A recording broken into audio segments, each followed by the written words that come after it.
since this morning, not just videos, but we've been breaking different angles, and we've got a big lead on the Pakistan link. And let me tell you how it's all adding up. The faces of terror. Who have been the faces of terror so far? Let's show you their faces and who they are linked to. This is the web of terror as unraveled by Republic TV, and in the course of the investigation, this is what we have found out. Now, it all comes down to that man, the Muslim cleric Irfan from Shopian. He's a Jaish operative who was sitting in Jammu and Kashmir. Now, let me tell you, Umar Nabi is the bomber. Umar Nabi used to be a student of this radical cleric called Irfan Ahmad Wage. That's Umar Nabi, the car bomber. This is Muzammil Ghane.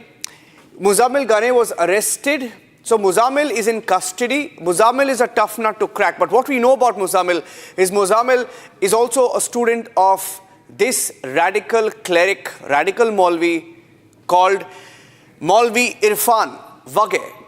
Now, these two were his students, and how did this man operate? Let me tell you a little bit more about the other two terror doctors, the faces of terror. Shaheen Shahid, the other face of terror, she was a Jaish woman wing chief.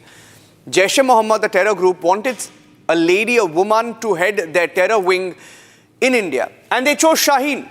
Shaheen was chosen for that specific purpose, white-collar jihadi. And she's someone who's very, very interesting.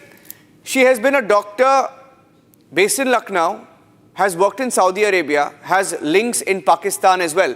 Now, let me tell you more about Shaheen Shahid. She was also in touch with Muzammil, in fact, with Irfan.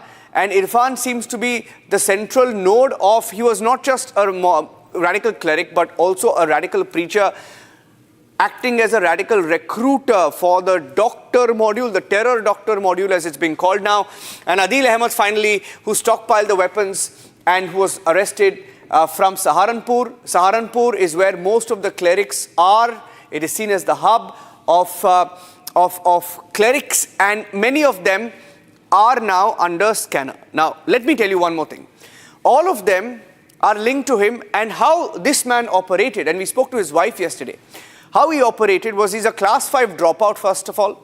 This Irfan, this cleric from Shopia called Irfan, is a class 5 dropout, and he used Telegram to try and radicalize youth. He didn't say much, he didn't do much, but one message here, there, and he would ensure that mostly white-collar professionals would respond, and he was tasked with attracting, recruiting white-collar jihadis. So he's a radical preacher, and along with him, we are getting in details, names of other clerics and some more in Saharanpur who are under scanner. We'll go across to that, but this is something that we wanted to show our viewers.